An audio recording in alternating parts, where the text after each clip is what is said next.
وما خلقت الجن والإنس إلا ليعبدون. Question suivante d'une sœur. Assalamu alaikum wa rahmatullahi wa barakatuh, cher. Qu'Allah vous préserve et vous récompense, vous et vos admins. Amin. Voilà, je voudrais savoir s'il faut faire les Isha et ensuite faire Shfa al-Witr, dormir et puis dans la nuit se lever et faire Qiyam al-Layl, où il faut faire les Isha, ensuite Shaf et faire Qiyam al-Layl et après faire le Witr. Barakallahu fikum. Donc le cher a déjà répondu, mais je le laisse y répondre, Inch'Allah. Tfadal, cher. En fait, c'est une question simple mais très importante. Chauffe. Quand quelqu'un fait Salat al-Isha, quand quelqu'un a terminé Salat al-Isha, il est de la sunna de faire quoi? De faire 2 rak'at après Salat al-Isha. Et ces 2 rak'at là, de préférence, on les fait, c'est-à-dire presque collés. On ne laisse pas beaucoup de temps entre l'Isha et les 2 rak'at. C'est-à-dire que si je prie à la mosquée, je prie Salat al-Isha, ensuite je vais à la maison. Car c'est pas de la sunna de prier une nafila à la mosquée. Je vais à la maison, dès que j'arrive, je fais quoi? Je fais les 2 rak'at de Salat al-Isha que les gens appellent shaf'a. Que les gens appellent shaf'a. Mais, qu'en fait, il n'y a pas une salat qui s'appelle shaf'a. Il n'y a pas une salat, si vous allez voir salat al-duha, salat al-istikhara, salat al-dhuhr, salat al-asr, salat l'il, il n'y a pas salat qui s'appelle salat shaf'a. Il y a witr, d'accord, witr, mais il n'y a pas une salat comme ça qui s'appelle shaf'a. Et le verset qui dit shaf'a ou witr ne parle pas de ça, bien sûr. Al-muhim, ces 2 rak'at que les gens ont pris l'habitude de les appeler shaf'a et qui se prient après salat al-Isha.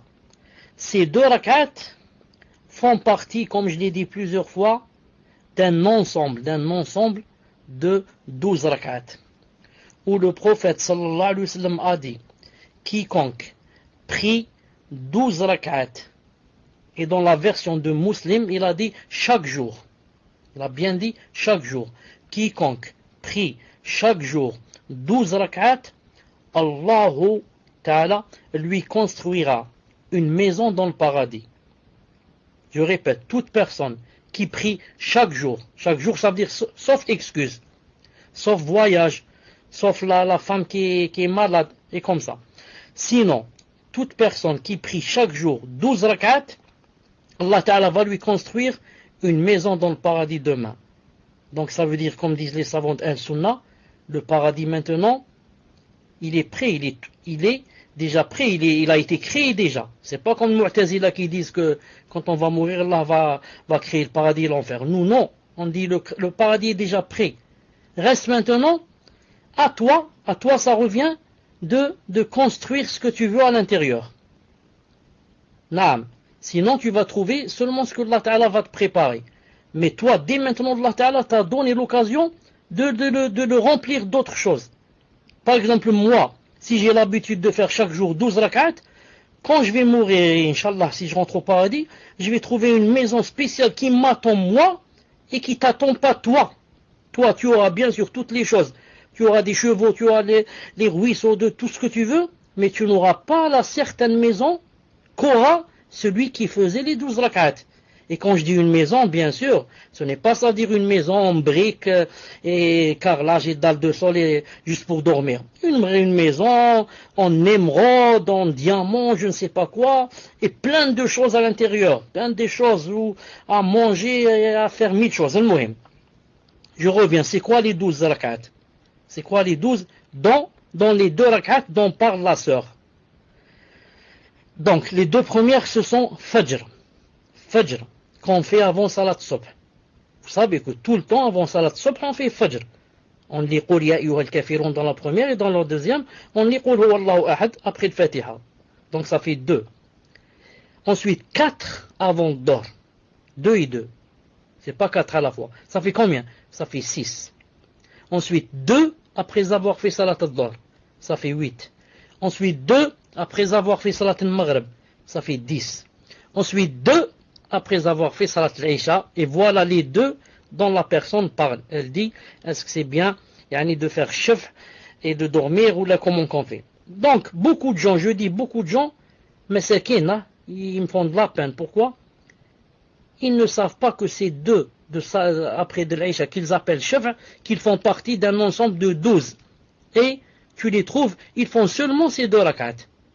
Où sont les 10 autres de la journée? Ils ne les font pas. Ils font le Fajr, d'accord, le Fajr ils le font. Et ils font les 2 après l'Aïcha. Ils ne font jamais 4 avant l'or, 2 après le Maghreb. C'est dommage, le Mohim. Donc je dis à la personne, quand tu pries l'Aïcha, ensuite tu fais les 2 pour que ça devienne 12 de la journée, ensuite qu'est-ce que tu fais? Ensuite tu vas dormir, Inch'Allah Ta'ala. Si tu as l'intention de prier la nuit, et si tu as l'habitude de te réveiller aussi. Car si tu sais que tu ne vas pas te réveiller, il vaut mieux attendre encore 1 heure ou 1 heure et demie, et avant de dormir, faire Qiyam al-Layl, faire Salat al-Layl, prier 2, 4, et faire le 8 et aller se coucher. C'est mieux. Non.